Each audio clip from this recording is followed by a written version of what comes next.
selalunya ibu hamil dinasihatkan untuk buka buku PIN ini antara 10 minggu ke 13 minggu usia kandungan.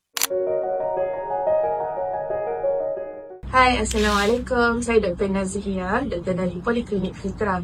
Tahniah kepada semua ibu hamil. Hari ini saya nak explain tentang buku PIN. Okey, apa itu buku PIN? Buku PIN adalah rekod kesihatan ibu hamil dan di mana tahap kesihatan ibu dan bayi akan direkodkan di dalam buku ini.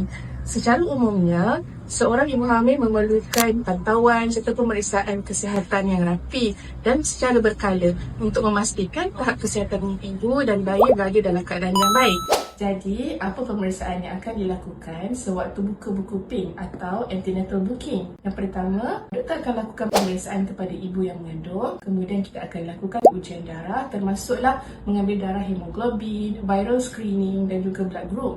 Kemudian kita ada lakukan ujian urin, ultrasound untuk menentukan tarikh jangkaan bersalinnya bila. Jadi, untuk mamis yang sedang tercari-cari klinik swasta yang boleh melakukan antenatal booking dan antenatal check-up, jom datang ke Poliklinik Fitrah, Taman Sri Sarjana, Kota Tinggi.